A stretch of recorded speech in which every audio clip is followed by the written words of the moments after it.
In Nasarawa State, the future isn't just a distant vision.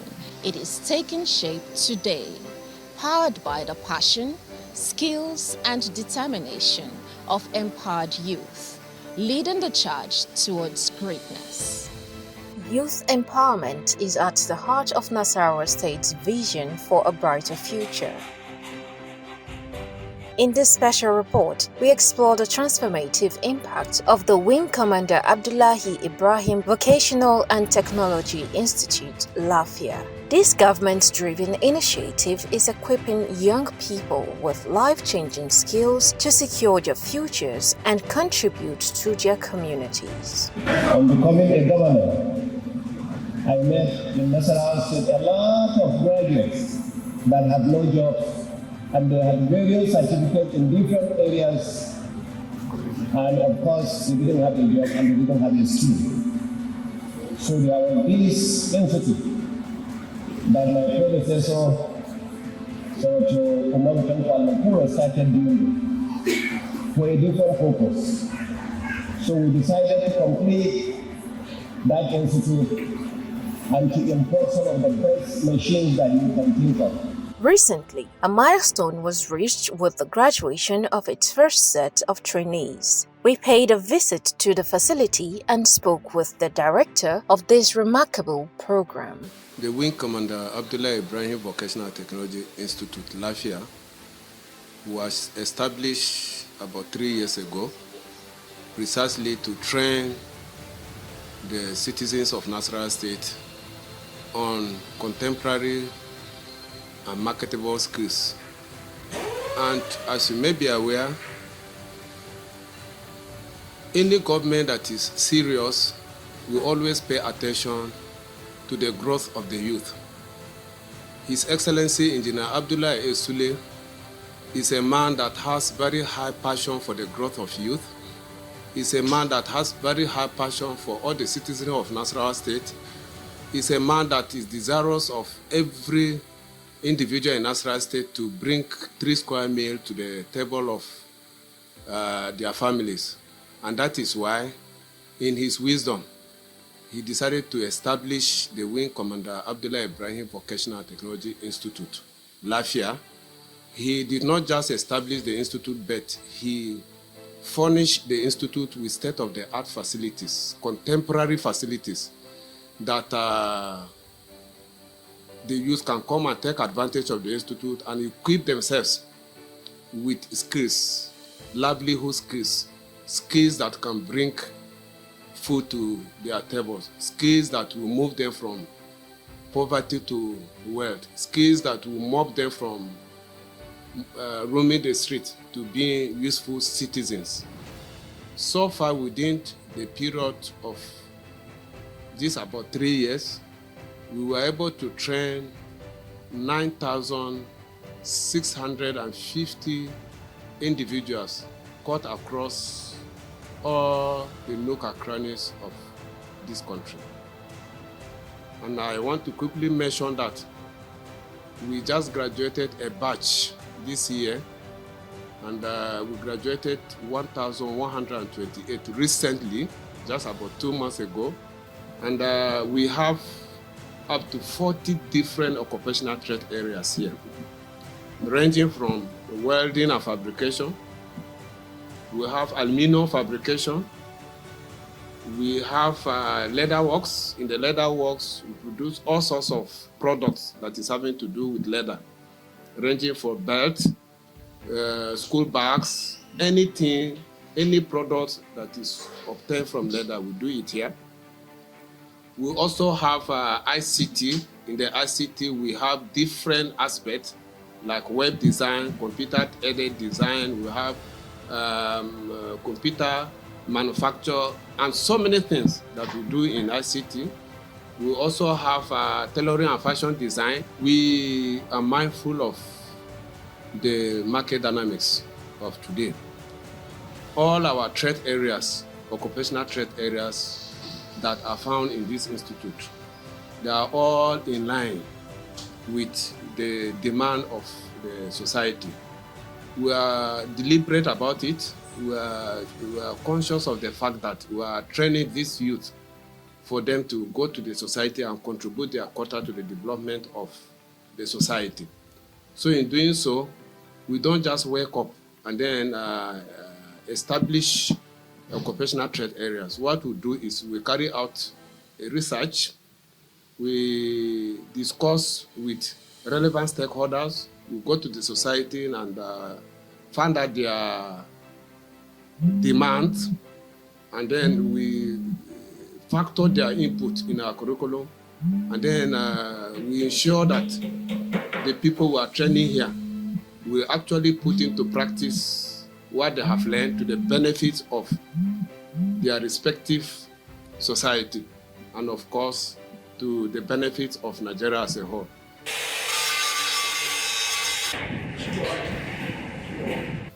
His Excellency believed in collaboration. When he handed over the mantle of leadership of this great institute to me, he gave me a matching mandate. He said that we must ensure that every citizen of Nasarawa State is skilled, or else we should not stop training people, that our training program should run non-stop until every citizen of Nasarawa State is skilled. And then he also said that we must ensure that we leave our door open, the door of this institute open, to outsiders, to those who are willing to collaborate. You see, we're living in a collaborative world today. Even at the family level, if you want to be assertive, if you want to remain relevant, if you want to be a good father and a good mother, you need to collaborate with other families. We are collaborating with different individuals and bodies. Senator Mohammed Ogoshi Onawo, Senator representing Nasarawa South Senatorial Zone, brought in so many youth, collaborated with us, we trained them, and we graduated them. We also have a collaboration with Bishop Hassan Machukuka, all the way from Sokoto. He brought in so many youths from Sokoto and Kaduna, collaborated with us, we trained them, and we have also graduated them, and they are all doing very well. We have collaborated with so many individuals and even bodies. We are into collaboration with National Board for Technical Education. We are into collaboration with Industrial Training Fund. We are into collaboration with National Business and Technical Examination Board, all the way from Benin City. We are into collaboration with Federal Labor Trade Test Office. We are into collaboration with so many organizations. As I've said, we cannot claim to have every knowledge. We cannot claim to be alone. So we are open to collaborations, and then we are reaping a lot of dividend as a result of our openness to collaboration. The essence of collaboration is not a one-man winning. It is a win-win situation. The people that are collaborating with us, that are benefiting from us, we are also benefiting from them. With the challenges faced in carrying out this great mandate, the directors shared their successes, challenges encountered, and the future of the program. To run technical and vocational education is very, very expensive. It's an expensive aspect of education. And so, one of the challenges that is confronting us on a daily basis is the issue of funds. His Excellency is trying his best, just as I've said, to run technical and vocational education is very expensive on account of purchase of equipment, facilities, consumables, and what have you. And so we must doff our hat for His Excellency. All the challenges that we have, once we bring it to his notice, he does not hesitate. He always attends to us. He's always there for us. We have what is being done in advanced country, man to machine.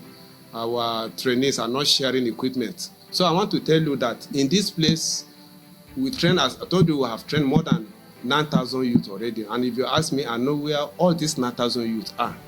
Because we have a tracking mechanism, we have a census of wherever they are.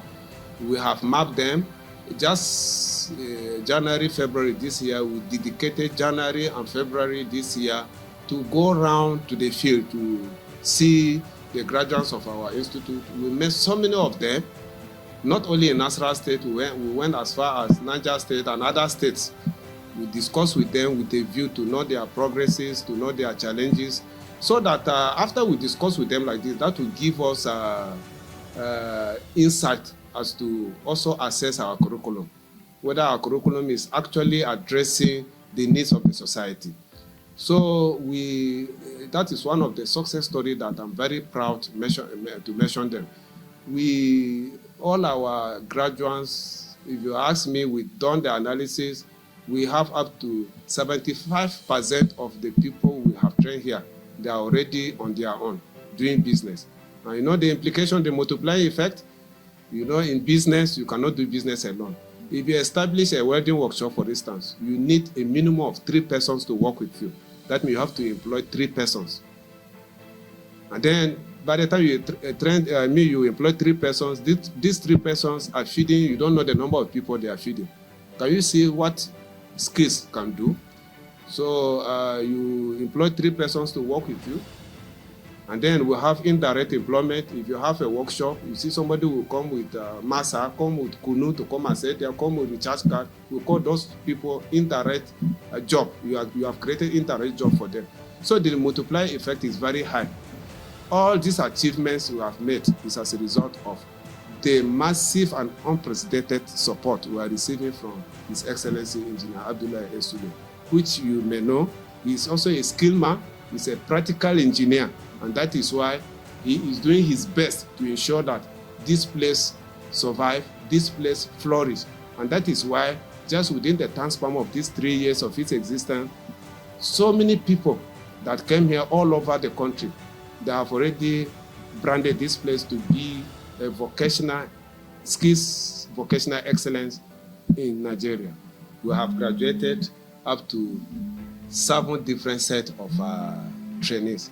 And out of these 7 different sets, His Excellency personally graced all the graduation ceremony alongside his deputy governor. He was there personally, not to send somebody. And when he came, he does not just presented certificate to them. He gave them what we call seed money.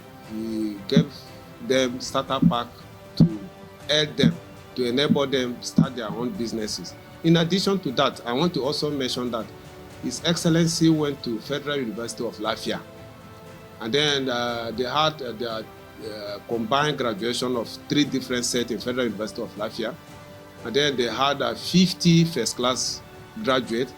His Excellency asked the 50 first-class graduates to come and pick any trade of their choice in this institute. We trained them, and then the day of their graduation, His Excellency came and gave out 500,000 naira to each of the first-class graduates, 500,000 naira to each one of them. He didn't just stop at that. He also went to Nasarawa State University, Kefi, and he did the same thing. First-class graduates, they were trained and then given starter pack.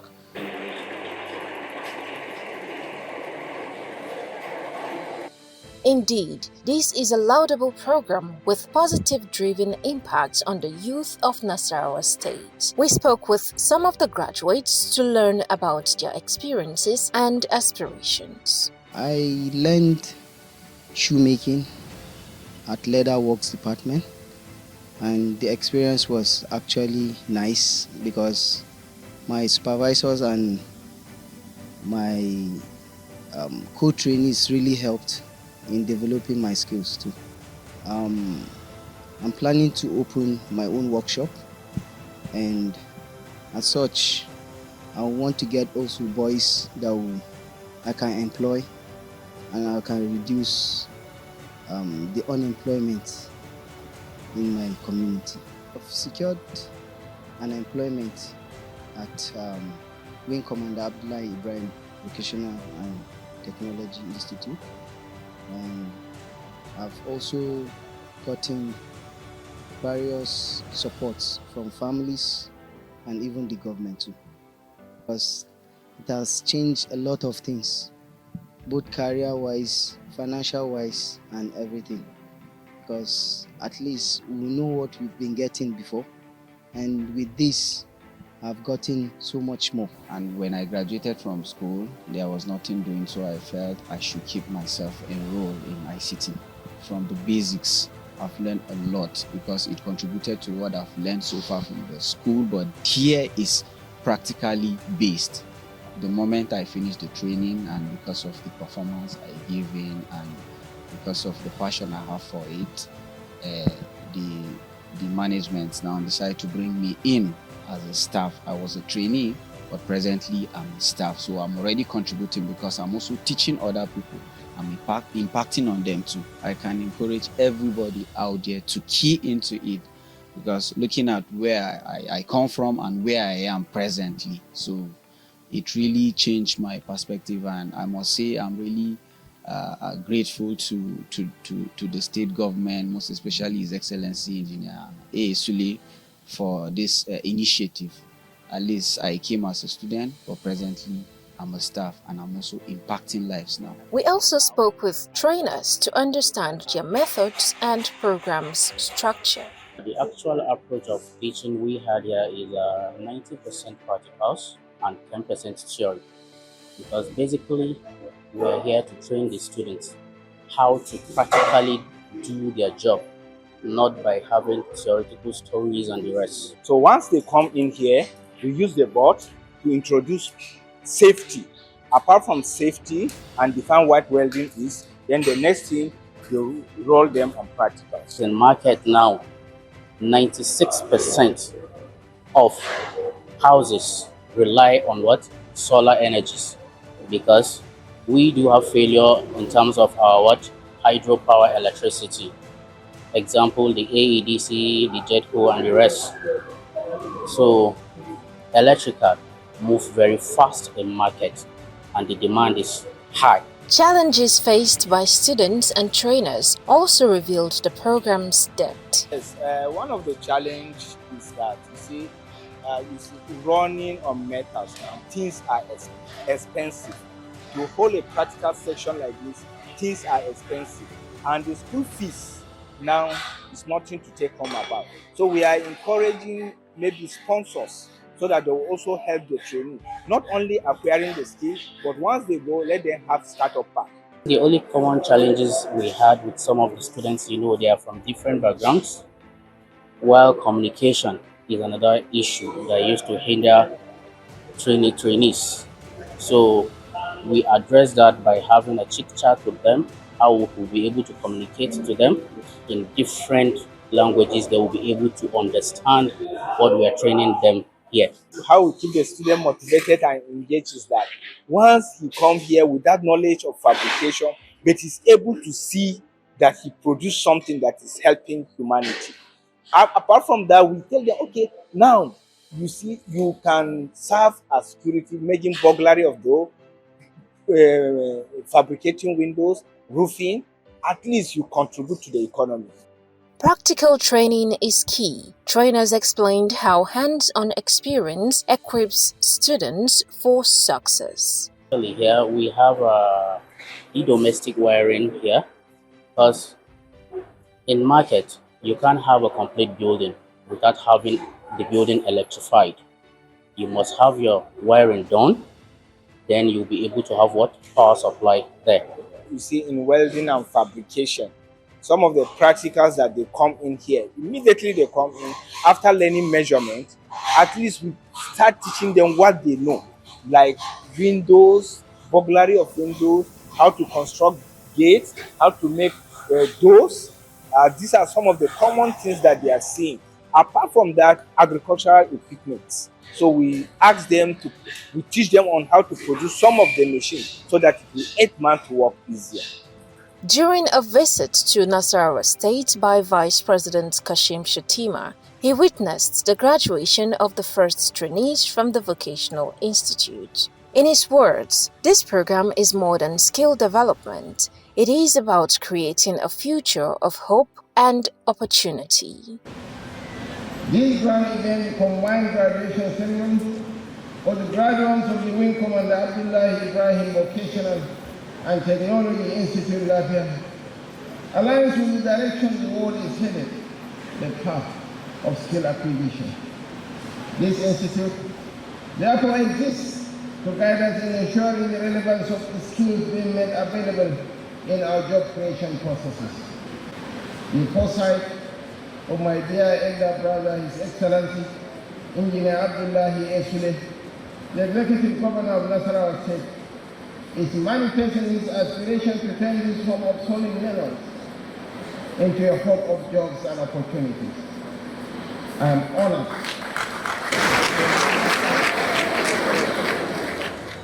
The Wing Commander Abdullahi Ibrahim Vocational and Technology Institute stands as a symbol of innovation and determination, paving the way for a better future for Nasarawa's youth. Mary Ojiji.